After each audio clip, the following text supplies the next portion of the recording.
इंजील, पूछो यहूदियों से, हाय यहूदियों, तुम्हारा नबी कौन सी किताब लेकर आया? वो कहेंगे तौरात। इंजील के बारे में पूछो, इंजील कौन लाया? ईसाई जवाब देंगे इंजील का लाने वाला ईसा है। पूछो तौरात कौन लाया? यहूदी जवाब देंगे तौरात लाने वाला मूसा है। मुसलमानों से पूछो ये कुरान किसके ऊपर उतरा? तो मुसलमान इसका जवाब देंगे ये कुरान मोहम्मद रसूलुल्लाह सल्लल्लाहु अलैहि वसल्लम के ऊपर नाज़िल हुआ, ये कुरान मोहम्मद रसूलुल्लाह सल्लल्लाहु अलैहि वसल्लम लेकर आए, आपके ऊपर उतरा। पूछो हिंदू भाइयों, तुम्हारे देश के नजर नफर के सामने जिनको तुम आसमानी किताबें कहते हो, जिनको तुम आकाशीय ग्रंथ कहते हो, ये किताबें ये देश किस नबी पर उतरे? कहेंगे नहीं मालूम। आज हिंदू भाइयों में वेद पढ़ने का रवाज खत्म हो गया है। आज गीता पढ़ने का रवाज है या रामायण पढ़ने का रवाज है। मेरे भाइयों, उनकी आसमानी किताब आसमानी किताब मानते आप चाहिए मोहल्ले में आए के तमाम भाइयों से पूछो, आपके आसपास हजारों गांव है, इस सिद्धार्थनगर बस्ती में हजारों गांव है। आप किसी हिंदू भाई से पूछो कि तुम्हारे यहाँ वेद है, तुमने कभी वेद पढ़ा है? वो कहेंगे पढ़ना तो छोड़, देखना भी नसीब नहीं हुआ। यही जवाब मिलेगा किसी भी हिंदू भाइयों से पूछो, पूरे सिद्धार्थनगर की बस्ती में क्या तुमने वेद पढ़ा है? ऋग्वेद पढ़ा है, यजुर्वेद पढ़ा है, अथर्ववेद पढ़ा है, सामवेद पढ़ा है? वो कहेंगे अरे मुल्ला जी पढ़ना तो छोड़ो, हमने देखा नहीं। यही तो कुरान की खुसूसियत है। किसी मुसलमान बच्चे से पूछो बेटा तुमने कुरान देखा है? वो कहेगा देखना तो छोड़ो, रोजाना मेरी अम्मी मार मार के मुझे मस्जिद इमाम के पास भेजती है। हम तो रोजाना कुरान पढ़ते हैं, हम तो रोजाना कुरान की तिलावत करते हैं और रोजाना नाज़िलात पढ़ रहे हैं, कोई हाथ कर रहा है। मेरे भाइयों, यही तो कुरान का एजाज़ है। आज हमारे हिंदू भाइयों में नबी खो दिया है और मैं तुम्हारा खोया हुआ नबी दे रहा हूँ। जो नबी तुम्हारे दरमियान आया, उसी नबी ने, उसी रसूल ने, उसी पैगंबर ने, उसी मुनि ने, उसी महापुरुष ने ये मंत्र भी कहा था, इससे चलो धर्मत्राय जनेषु धर्ममुनि धर्मत्राय सत्वये भगवान् दृश्यति।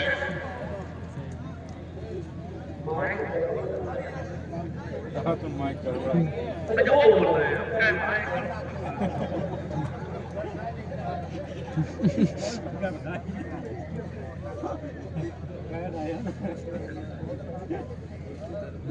बाबू मंत्र को बताने वाले भी हमारे पंडित जी होते हैं। एक मुल्ला मौलवी बता रहा है, उसी को उपदेश दिया जा रहा है।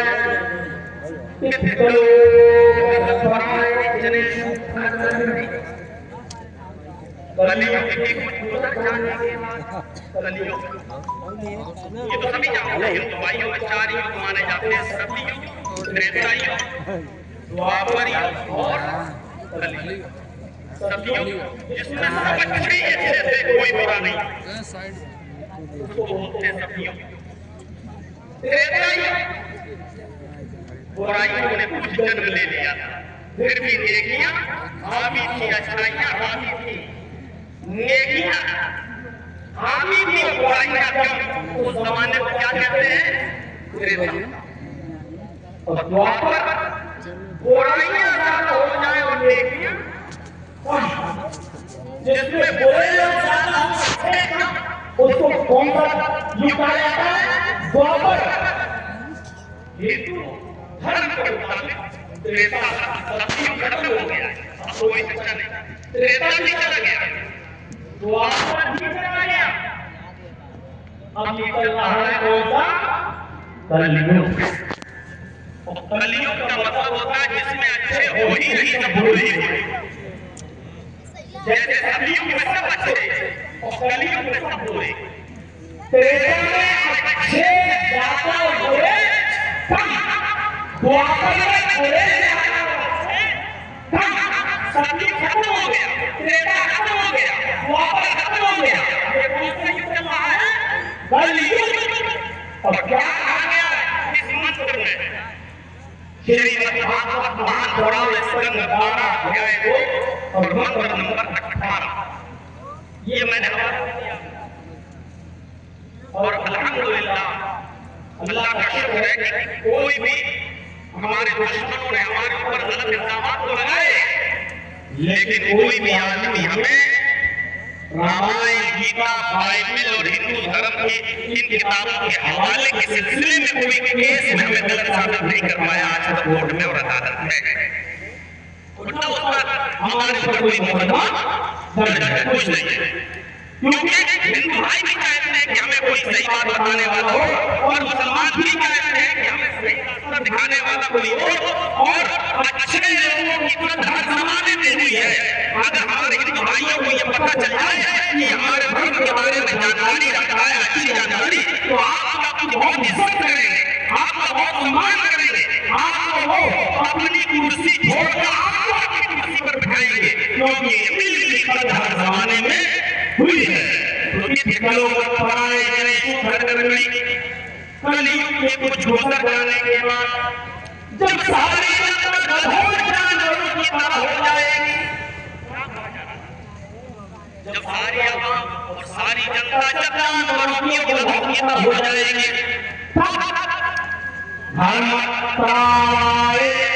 धर्म की रक्षा करने के लिए, सत्य और सच्चाई को स्थापित करने के लिए भगवान भगवान अवतार भेजेगा। भगवान उतरेगा, ये बहुत से पंडितों ने किया है, भगवान उतरेगा ये सही नहीं है। क्यों? क्योंकि भगवान नहीं उतरता। हमारे भाई में यह अकीदा है कि ईश्वर का मनुष्यत्व में परिणत होना, ये अवतार का माना लिखा हुआ है नालंदा विशाल शब्द सागर में डिक्शनरी में। ईश्वर का मनुष्यत्व में परिणत होना यानी अल्लाह मनुष्य की शक्ल धारण करके पृथ्वी पर अवतार लेता है। यानी पृथ्वी पर कोई मनुष्य नहीं आता, बल्कि स्वयं ईश्वर इंसान की शक्ल में मनुष्य बनकर दुनिया में आता है। वो भगवान ही होता है, वो ईश्वर ही होता है, वो मनुष्य का रूप धारण करता है। मेरे भाइयों कितनी गलत बात है। ईश्वर को, अल्लाह को किसी की मां के पेट में आने की क्या जरूरत, वहां से पैदा होने की क्या जरूरत, फिर अपनी मां के दूध के मोहताज होने की क्या जरूरत, धीरे धीरे परवान करना और बड़े होने की क्या जरूरत। क्या भगवान भी क्या ईश्वर की मरहमत से इन श्रेणियों से गुजरेगा? अरे वो आना चाहे वो ऐसे आ सकता है, उसको क्या जरूरत? इसलिए सब सही तर्जुमा नहीं होता है कि भगवान अवतार भेजेगा, भगवान कृष्ण जब सारी जनता जानवरों की तरह हो जाएगी तब भगवान अवतार भेजेगा। और अपनी धरती पर नबी बने 1400 साल पहले का जमाना देखिए, मोहम्मद रसूलुल्लाह सल्लल्लाहु अलैहि वसल्लम के आने से पहले 11 के हालात पर नजर डालिए। सारी जनता जानवरों की तरह हो चुकी थी, हैवानियत उनके रगत में बनी हुई थी। शराब वो इतना पीते थे, हर नौजवानों सुनो, और जो शराब के रसिया इतने ज्यादा है वो भी सुने, जिनके हाथ से शराब नहीं छूटती जिनके मुंह से वो भी सुने। आज की धरती पर, आज की सरजमीन पर शराब की कैफियत ये थी कि जब वो खाना खाने बैठा करते थे तो शराब की बोतल अपने पास रख लिया करते थे। खाना खाते खाते थे, बजाय पानी पीने के वो शराब से खाने का लुत्फ हलके से जरिए पेट में उतारते थे। जैसे आज की मौजूदा और मॉडर्न समाज के मॉडर्न तबका आज खाना खाता है तो पेप्सी हम सब की बोतल अपने पास रख लेता है, खाना खाता जाता है, कोक पीता जाता है, स्प्राइट पीता जाता है, हम सब लेता जाता है। जैसे आज की मॉडर्न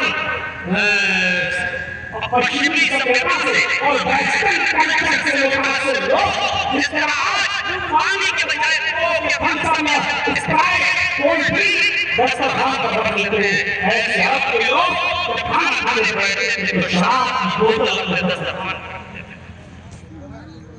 आप ताजुब करेंगे। उनके घर में जब कोई बच्चा पैदा होता था, किसका नाम है? पढ़िए सीरतुल नबी अल्लामा शबीर रहमानी की, जब उनके घर में कोई बच्चा पैदा होता था तो बच्चा पैदा होने के बाद वो पानी का घूंट या दूध या कोई और चीज अपने बच्चे के हाथ में नहीं डालते थे। माँ का दूध भी वो सबसे पहले अपने बच्चे के हाथ में नहीं डालते थे। जब उनके यहाँ कोई बच्चा पैदा होता था तो शराब के मुंह में शराब के कतरे उस बच्चे के हाथ में उसका मुंह खोलकर उसके हाथ में डाला जाता था और उसके बाद में चश्मा था कि मेरे बच्चे के पेट में सबसे पहले हमारी महबूब सी हमारी पसंदीदा की शराब गई। मुस्लिम की हदीस पढ़िए तो उसमें ये लिखा है शराब के हराम होने से पहले, जब शराब हराम नहीं हुई थी शराब पी ली और शराब के नशे में भूल गया कि बेटी कौन है और बीवी कौन है। शराब के नशे में आने के बाद उसने अपनी बेटी का हाथ पकड़ लिया, भूल गया और लेकर लगा अपनी बेटी को कढ़ाई में। बेटी चिल्ली, जब बेटी चिल्लाई तो मां ने सुना और मां चौंकी भी आई तो अपने हस्बैंड से अपने शौहर के हाथों से अपनी बेटी को छुड़ाया और इस आदमी को अपने शौहर को कमरे में बंद कर दिया। कुछ देर के बाद नशा उतरा, तब उस आदमी ने अपनी बीवी को पीटना शुरू किया। जब बीवी में थक गया तो बीवी ने कहा कि मुझे क्यों पीटा? कहा तो तुमने मुझे कमरे में बंद क्यों कर दिया? कहा इसलिए बंद किया कि तुमने शराब पिया थी। शौहर ने कहा कि शराब तुमने पीता ही है। कहा आज कुछ ज्यादा ही पी ली थी। शौहर ने कहा कभी कम कभी ज्यादा ये तो चलता रहता है, तुमने मुझे बंद क्यों किया? तो बीवी ने बताया कि तुम्हें आज इसलिए बंद किया कि कभी ज्यादा कभी कम ये शराब पीते रहे, लेकिन आज कितनी पी ली कि बीवी और बेटी में फर्क नहीं कर सके, बीवी और बेटी में अंतर नहीं कर सके। अच्छा तुमने बेटी का हाथ पकड़ लिया, हुआ तो नहीं, जवाब दिया कि मैंने वक्त पर अपनी बेटी का मुकाबला करने पे बेटी की इसको खेल जाते नजर आसमान पे डाली। उन नौजवानों सुनो, इस आदमी ने नजर आसमान पे डाली और कहा ओए अल्लाह ये जमीन फट जाती, मैं जमीन के अंदर फंस जाता, ये मेरे लिए ज्यादा अच्छा होता इन दोनों को सुनने से जो मेरी बीवी मुझे बता रही है। ओए अल्लाह क्या यही तुम्हें सुनने के लिए तुमने मुझे जिंदा रखा है? अल्लाह मैं वादा करता हूं आज के बाद शराब हाथ नहीं लगाऊंगा। जब शराब हराम नहीं हुई थी, जब शराब हराम नहीं हुई थी, इसका नुकसान देखकर सहाबा तौबा कर लेते थे और अर्ज कर लेते थे कि अब शराब को हाथ नहीं लगाएंगे। अल्लाह बोलो तुम शराब हमारे नबी जनाब मुहम्मद रसूलुल्लाह हराम करा देते थे तो आज के मुसलमान होकर तुम्हारा दिल तुम्हारा गुर्दा तुम्हारा कलेजा इस शराब को अपने मुंह तक ले जाने के लिए कैसे तैयार हो जाता है? ये भी नहीं सोचते कि शराब पीने की अगर रूह निकल गई तो हमारा ठिकाना क्या होगा? न शराब के नशे में जकड़ रहे, अगर इसी दौरान हम मर गए तो हमारा ठिकाना क्या होगा? हम कहाँ जाएंगे? ये भी तसव्वुर नहीं करते, ये भी नहीं सोचते। आज के अंदर शराब कितनी आम थी, कितनी आम थी और जुआ खेला जाता था, वो आप सोच नहीं सकते। हमारे में जुआ खेला जाता है, हमारे समाज में भी मुसलमानों में भी बहुत लोग जुआ खेलने के आदमी हैं, लेकिन जब इंडिया पाकिस्तान का मैच होगा तब सट्टा लगेगा, दावा लगेगा। जब T20 मैच होगा और इंडिया की टीम आपस में भिड़ेगी तब सट्टा लगेगा और जुआ खेला जाएगा। और तीसरा जमीन पर भी मेरे भाई जुआ खेला जाता था। नबी अकरम के पहले जुए में आओगा ये जुआरिया जुआ खेल कर अपनी रकम हार जाता था।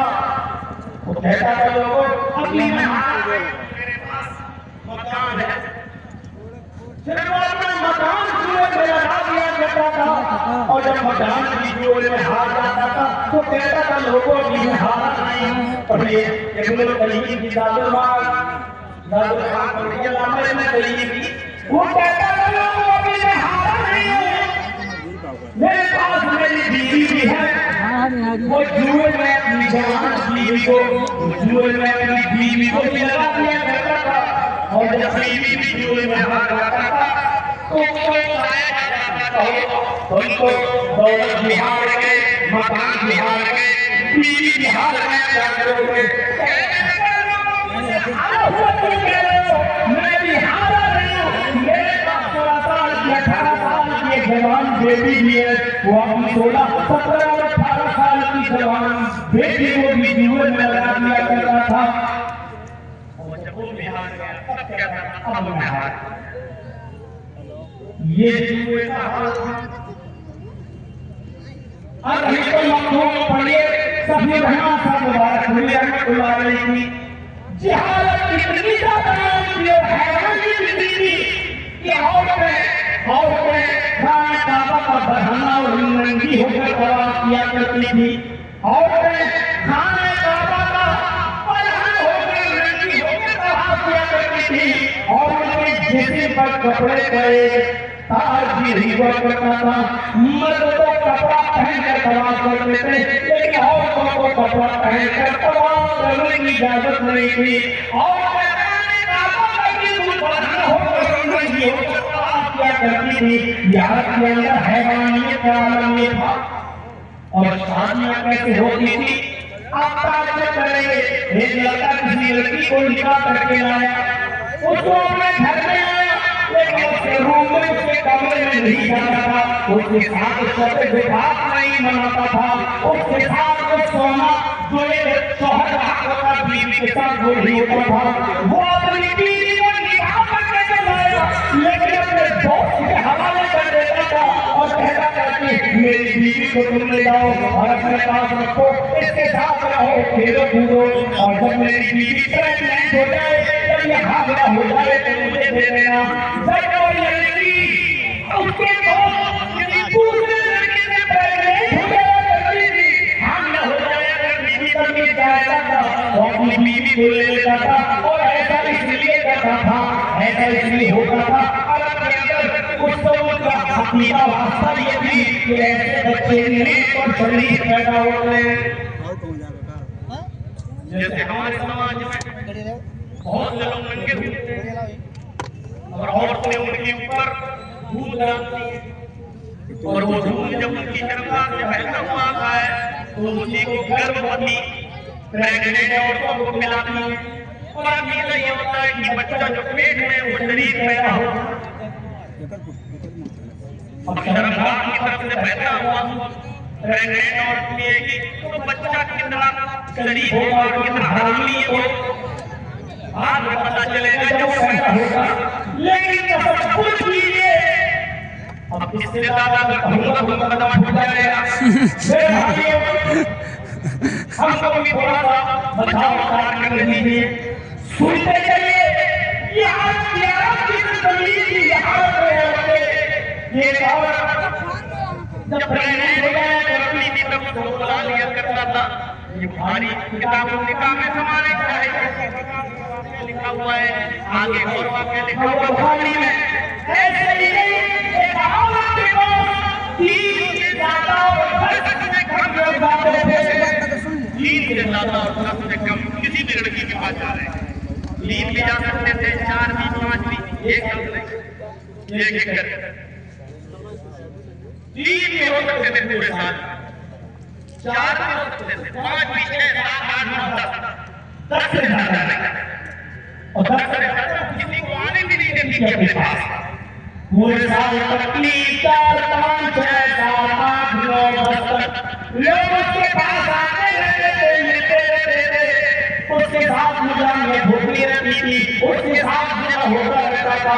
जब वो बच्चा पैदा करती 9 महीने के बाद जब उस लड़की के बच्चा पैदा होगा तो वो उन सबको बुलाती, जितने लोग उसके पास आ चुके वो सबको बुलाती और सबको बुलाने के बाद अपने पास बिठाती और कहती तुम लोगों को तो मान लिया तो तुम जानते ही हो, तुम्हारे पास आ चुके हो, तुम्हारे पास आ चुके हो, तुम जितने बैठे तुम सबने मेरे साथ जीना किया, तुम सबने मेरे साथ मुजाहिया किए, अब मेरे बच्चा पैदा हुआ है, अब इस बच्चे का कोई मालिक बनना चाहिए, मेरा कोई हस्बैंड होना चाहिए। इसलिए उस औरत को एक प्यार था, उस औरत को यह फालतू थी कि अपना बच्चा उठाती और उन 10 लोगों में से जितने लोग उसके पास आए उन लोगों में से जिसकी गोद में ये बच्चा रख देती थी, ये उसी का बच्चा मान लिया जाता था, ये उसकी बीवी मान ली जाती थी और वो आदमी का पति का हस्बैंड मान लिया जाता था। और फिर वो बच्चे के साथ बच्चे को लेकर उसी आदमी के साथ हो जाती थी। ये शादी का दूसरा तरीका था। ये शादी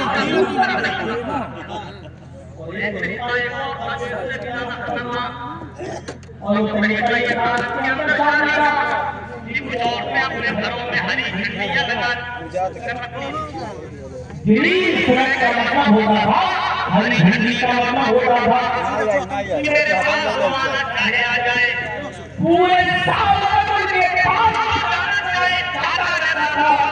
जब उसका बच्चा पैदा होता था तो वो सबको बुलाती थी, जितने लोग भी उसके पास जा चुके हैं पूरे साल तक बच्चे के पैदा होने तक जितने भी लोग उससे मिल चुके वो सबको बुलाती और मजाल कि कोई आए नहीं, सबको आना पड़ता था, सब आते थे खाने बाबा से एक ऐसा समाज को बुलाया जाता था शक्ल देखकर पहचानने वाला। हमारे यहाँ होते नहीं, मजारों में मजावर बैठे होते हैं और मंदिरों में ठेकेदार ये सब जो होते हैं ना तो ऐसे खाने बाबा से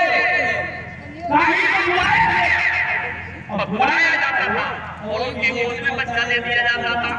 वो बच्चे को अपनी गोद में लेकर ऐसे देखता था और वो सबकी शक्ल से मिलाता था, जितने लोग औरत से मिल चुके हैं उससे मिलाता था कि किस आदमी की शक्ल इस बच्चे से मिल रही है। और जब कर लेता था कि ये होगा उसी की गोद में ये बच्चा रख देता और औरत को आदमी के हवाले करके बच्चे के साथ सब कर दिया जाता था। ये शादियों के तरीके थे अपनी जमीन पर। हम कहाँ हैं? टेलीविजन में ये जानकारी थी कि भाई कहाँ चल गया? संस्कृत में भी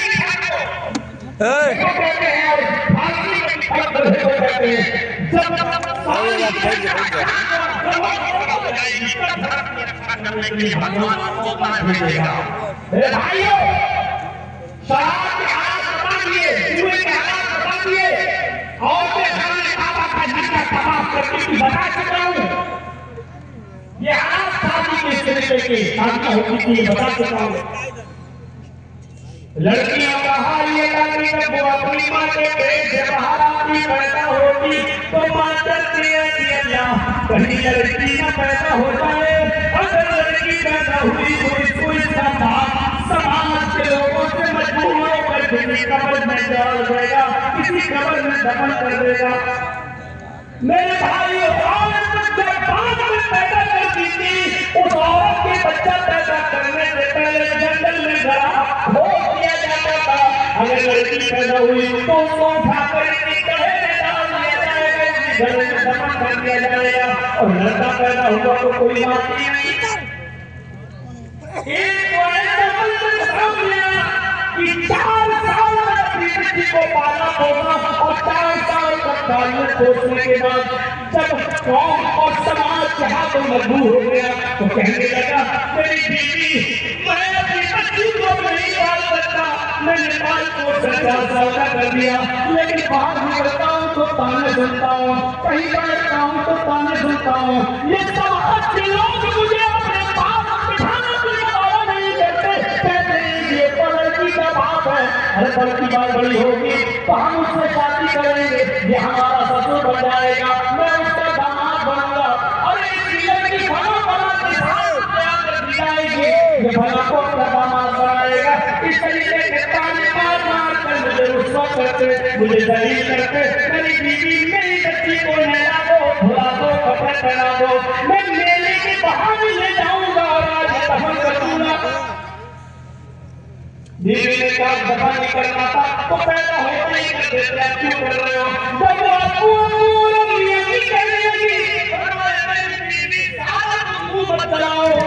ज्यादा तुम मत चलाओ, तुम मोहब्बत चलाती हो, ज्यादा काम मत करो, औरत की हैसियत ही क्या दी? अरे औरत तो कभी किसी तरह ऐसे निकाल दिए, ऐसे निकाल दिए। मेरे भाइयों को यहाँ बगल में चले जाइए, लोग बनिए आपके, मैं भागवत द्वारा चलिए और नौकरी से बनी के लाइए, बोली ये भाई बोली में आप पढ़ोगे कि गौतम बुद्ध कहते हैं, गौतम बुद्ध कहते हैं कि जब भी तुम कोई मशवरा करो, जब भी घर का कोई काम करने जाओ तो अपनी पत्नी से अपनी बीवी से मशवरा जरूर करो, और वो जो भी मशवरा है उसके उल्टा करो। ये गौतम बुद्ध कहते हैं कि जब भी घर में कोई काम करने जाओ तो अपनी पत्नी से मशवरा करो, अपनी बीवी से मशवरा करो, और मशवरे में वो जो बोले उसका उल्टा करो, क्योंकि औरत उल्टी खोपड़ी लेके पैदा हुई है, उल्टी खोपड़ी लेके पैदा हुई है। ये गौतम बुद्ध ने कहा मुझे बताओ, और हिंदू धर्म के अंदर मनुस्मृति पढ़े तो लिखा कि बाबा आदम को आंसू को मत तू जन्नत से निकलने वाली यही शत्रुपत यही हवा थी। दुनिया में जब भी कोई मनुष्य कोई पाप करेगा, जब भी इंसान कोई गुनाह करेगा तो सबसे पहले ये गुनाह की औरत की हाथ में डाला जाएगा, क्योंकि औरत ही वो हस्ती है जिसने आदम को आंसू को सबसे पहले गुनाह का बलि दिया है। यानी शैतान के बहकावे में हम आए थे बीवी के